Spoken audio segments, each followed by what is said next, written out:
Thank you very much, Madam President and members.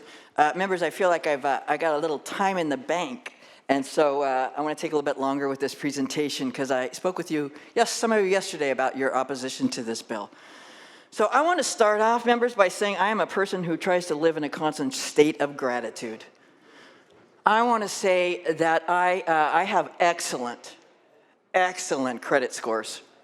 I will put my credit scores up against anybody's. Is that solely because of me? No. Again, I truly feel like I am blessed, and I try to live in a state of gratitude every single day. I come from an intact family.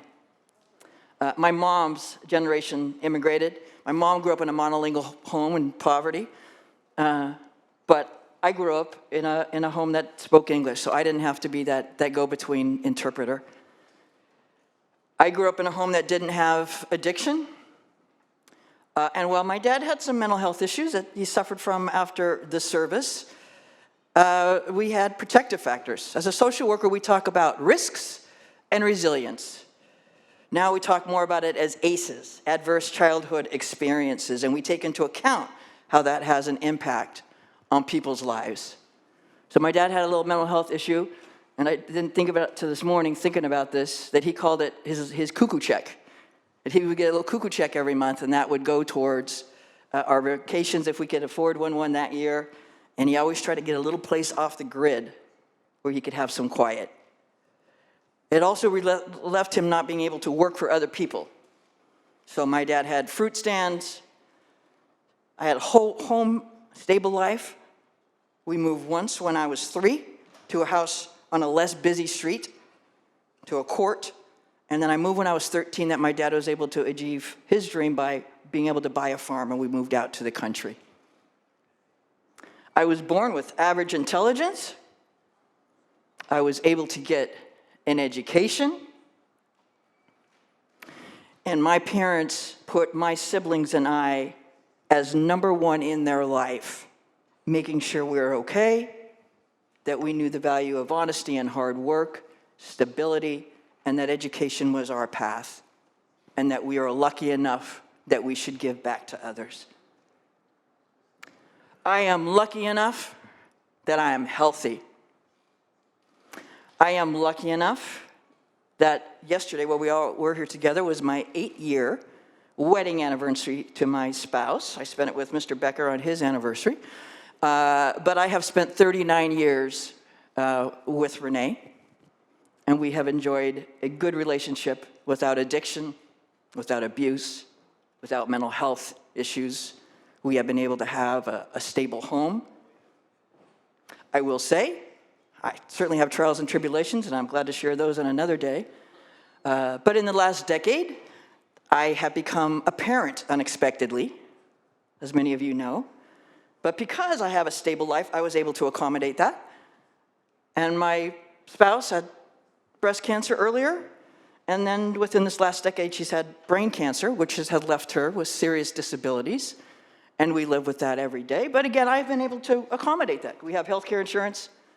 We have a supportive family. I have both a supportive local family. My siblings are stable. My parents were stable. My extended family is supportive of me. I am very blessed, and I try to live my life in gratitude every single day, thinking about how I can help others. Like many of us, I am vastly concerned about the amount of people who find themselves living on the streets and what we have tried to do to make it better. We provide them with vouchers for mental health issues, for poverty, for domestic violence.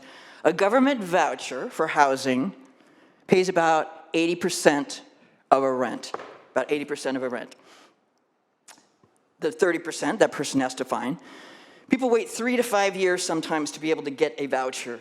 That's bouncing around the street, that's bouncing around in shelters, and that's staying on that list so you get that voucher that's magic, that you're finally going to be able to find a place to live.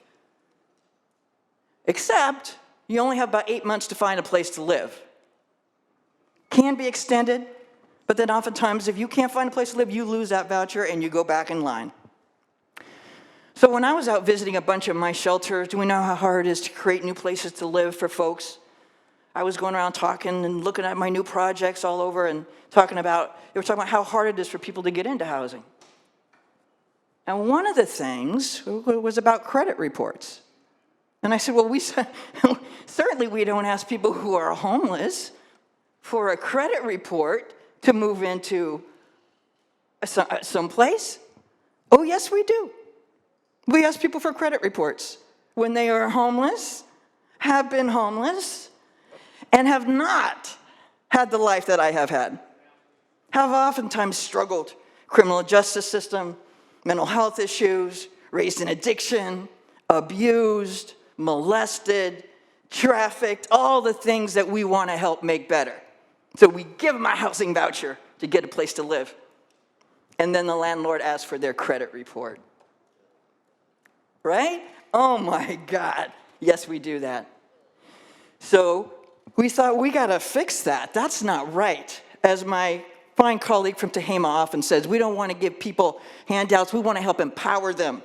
Let them prove that they deserve a second shot. So that's what we do with our voucher programs.